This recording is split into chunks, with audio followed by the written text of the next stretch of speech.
सुंदरपुर गांव में शाम ढलते ही चहल पहल बढ़ जाती थी।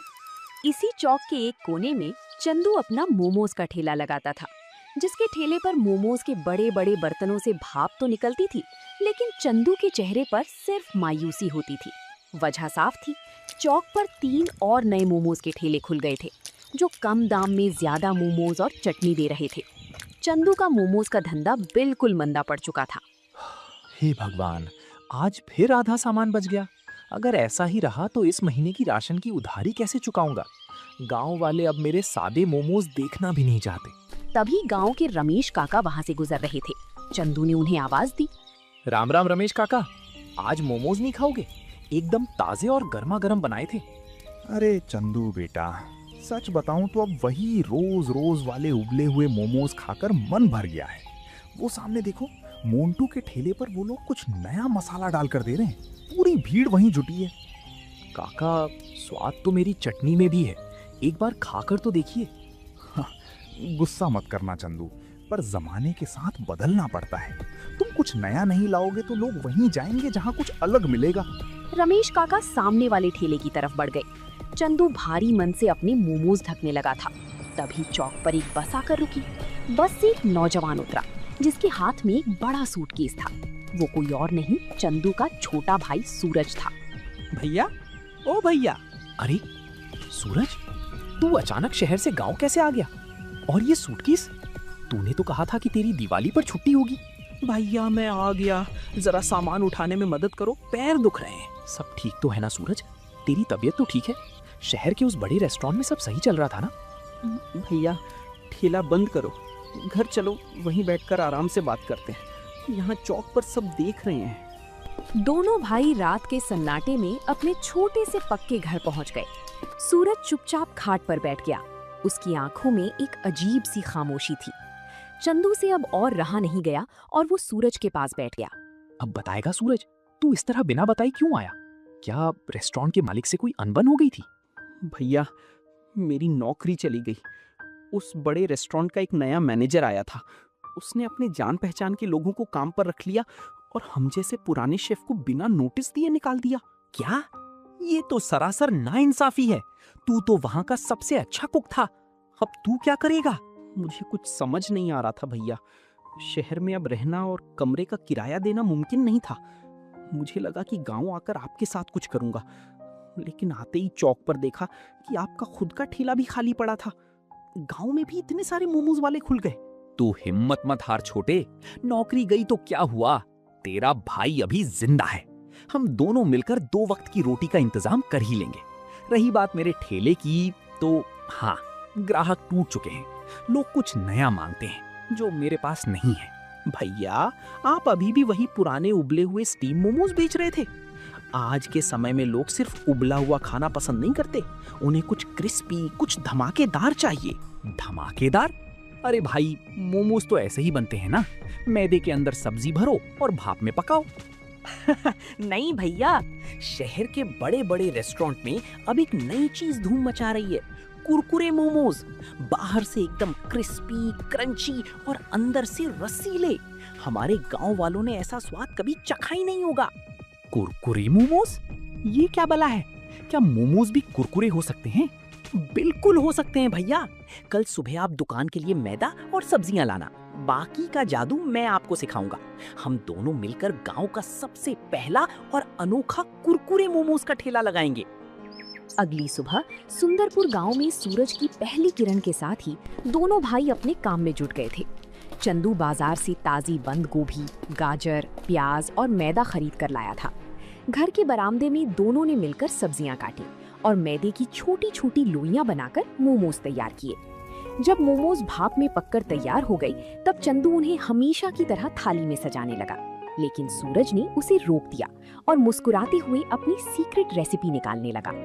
सूरज, मोमोज तो उबलकर तैयार हो गए हैं, अब इसमें ऐसा क्या अलग करेगा तू जिससे ये कुरकुरे हो जाएंगे? मुझे तो कुछ समझ नहीं आ रहा। भैया, यही तो असली जादू है। ये देखो, ये कॉर्नफ्लोर का घोल है और इस दूसरी थाली में जो आप देख रहे हो, ये कुचले हुए कॉर्नफ्लेक्स हैं।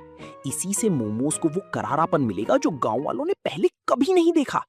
अच्छा, तो तू इन उबले हुए मोमोज को पहले इस घोल में डुबोएगा और फिर उन सूखे कॉर्नफ्लेक्स में लपेटेगा। पर इससे स्वाद कैसा आएगा? स्वाद ऐसा आएगा भैया कि लोग उंगलियां चाटते रह जाएंगे। अब आप चूल्हे पर कढ़ाई चढ़ाओ और तेल को खूब गर्म करो। हमें इन्हें डीप फ्राई करना है। अरे सूरज, तेल में डालते ही ये तो एकदम सुनहरे होने लगे और खुशबू तो पूरे घर में फैल गई है। मोंटू और बाकी ठेले वाले तो बस उबले मोमोज को तवे पर थोड़ा सा सेक देते हैं, पर ये तरीका तो बिल्कुल अलग है। तभी तो इसका नाम कुरकुरे मोमोज है भैया। अब जरा इसे हाथ में लेकर देखो, इसकी ऊपरी परत कितनी सख्त और करारी बनी है। जब ग्राहक इसे चबाएगा तो सबसे पहले कुरकुरे की आवाज आएगी और फिर अंदर की रसीली सब्जियां मुंह में घुल जाएंगी। शाम के 5 बजते ही दोनों भाई चौक पर अपना ठेला लेकर पहुंच चुके थे। सूरज ने ठेले के आगे एक बड़ा सा बोर्ड टांग दिया था जिस पर साफ अक्षरों में लिखा था स्पेशल कुरकुरे मोमोज। ठेले से उठती गर्मा गर्म और क्रिस्पी खुशबू ने चौक पर आते जाते लोगों का ध्यान अपनी ओर खींचना शुरू कर दिया था। सबसे पहले वही रमेश काका वहाँ से गुजरे जो कल चंदू को नसीहत देकर गए थे। अरे चंदू, ये आज क्या नया तमाशा खड़ा किया है तुमने? कुरकुरे मोमोज? मोमोज तो मुलायम होते हैं, ये कुरकुरा क्या होता है भाई? राम राम काका, मैं चंदू का छोटा भाई सूरज हूँ। शहर के बड़े रेस्टोरेंट से सीख कर आया हूँ। आज पैसे मत दीजिए, बस हमारी तरफ से एक मोमो चक्कर देखिए। पसंद ना आए तो दोबारा मत खाइएगा। चलो भाई, तुम इतना कह रहे हो तो चख ही लेते हैं। वैसे भी खुशबू तो बहुत जोरदार आ रही है। सूरज ने गर्मा गर्म कुरकुरा मोमो लाल तीखी चटनी और सफेद मेयोनीज के साथ रमेश काका के हाथ में दिया। जैसे ही रमेश काका ने पहला बाइट लिया, एक जोरदार क्रंच की आवाज आई। काका की आंखें फटी की फटी रह गईं। उन्होंने झटपट दूसरा और तीसरा मोमो भी मुंह में डाल लिया और स्वाद की मजे लेने लगे। वाह चंदू, वाह सूरज भाई, वाह! ऐसा स्वाद तो मैंने अपनी पूरी जिंदगी में नहीं चखा। बाहर से इतना करारा और अंदर से इतना रसीला। ये तो मोंटू के मोमोज से 1000 गुना बेहतर है। क्या हुआ काका, ऐसा क्या खा लिया जो इतने गुण गा रहे हो? जरा हमें भी तो बताओ। अरे लखन, मोंटू के ठेले को छोड़ो और सब लोग यहाँ आओ। चंदू और सूरज ने कोई ऐसी कमाल की चीज बनाई है जो मुंह में जाते ही मजा ला देती है। इसे कुरकुरे मोमोज कहते हैं। रमेश काका की बात सुनते ही चंदू के ठेले के सामने गांव वालों की भारी भीड़ जमा हो गई। हर कोई उस क्रंच की आवाज और अनोखे स्वाद को चखना चाहता था। सूरज फटाफट मोमोज को फ्राई कर रहा था और चंदू प्लेट सजाकर चटनी परोस रहा था। मोंटू और बाकी ठेले वाले दूर खड़े होकर चंदू के ठेले पर लगी लंबी कतार को हैरानी और मायूसी से देख रहे थे। उस दिन चंदू का सारा सामान सिर्फ 2 घंटे में बिक गया था। देखते ही देखते 2 हफ्ते बीत गए थे और सुंदरपुर गांव में चंदू के कुरकुरे मोमोज का डंका बजने लगा था। शाम होते ही लोग पहले से आकर लाइन लगा लेते थे। दोनों भाई मिलकर बहुत खुश थे और उनकी कमाई भी पहले से 3 गुना बढ़ चुकी थी। लेकिन चौक पर जो बाकी 3 ठेले वाले थे, उनकी दुकानदारी बिल्कुल ठप हो गई थी। सबसे ज्यादा परेशान मोंटू था, जिसका ठेला पहले सबसे ज्यादा चलता था। वो दूर खड़ा होकर चंदू की दुकान पर लगी भीड़ को घूर रहा था।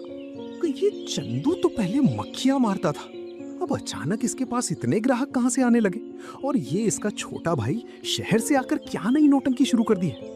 अरे मोंटू भाई, नौटंकी नहीं है। मैंने कल छुपकर उनका एक मोमो खाया था। सच में बहुत कुरकुरा और लाजवाब बनाते हैं वो लोग। हमारे उबले मोमोज को तो अब लोग मुफ्त में भी ना लें। चुप कर, तू तो दुश्मनों की तारीफ कर रहा है। अगर ऐसा ही रहा तो हमें अपना ठेला यहाँ से हटाना पड़ेगा। मुझे कुछ ना कुछ तो करना ही होगा। आखिर ये कुरकुरापन आता कहाँ से, ये पता लगाना पड़ेगा। उधर चंदू के ठेले पर ग्राहकों की लाइन लगी थी। लखन अपनी प्लेट खत्म करके चंदू के पास पैसे देने आया था और उसकी तारीफों के पुल बांध रहा था। चंदू भाई, सच में कमाल कर दिया तुम दोनों ने। मेरी पत्नी तो रोज शाम को कहती है कि बाजार जाओ तो सिर्फ चंदू के ही कुरकुरे मोमोज लाना। इस स्वाद में कुछ तो जादू है। ये सब आप लोगों का प्यार है लखन भाई, और असली जादू तो मेरे छोटे भाई सूरज के हाथों का है, जो शहर से ये हुनर सीख कर आया है। हाँ लखन भैया, हम हर रोज ताजी सब्जियां लाते हैं और सफाई का पूरा ध्यान रखते हैं। आप लोग बस ऐसे ही आते रहिए, हमारा हौसला बढ़ता रहेगा। जैसे जैसे दिन बीत रहे थे, कुरकुरे मोमोज की मांग इतनी बढ़ गई थी कि दोनों भाइयों के हाथ छोटे पड़ने लगे थे। सुबह से लेकर दोपहर तक हाथ से मोमोज बनाने में उनका सारा समय चला जाता था। फिर भी शाम को सामान कम पड़ जाता था।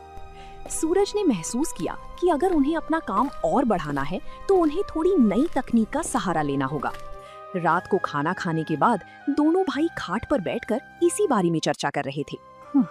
सूरज, आज तो पैर जवाब दे गए।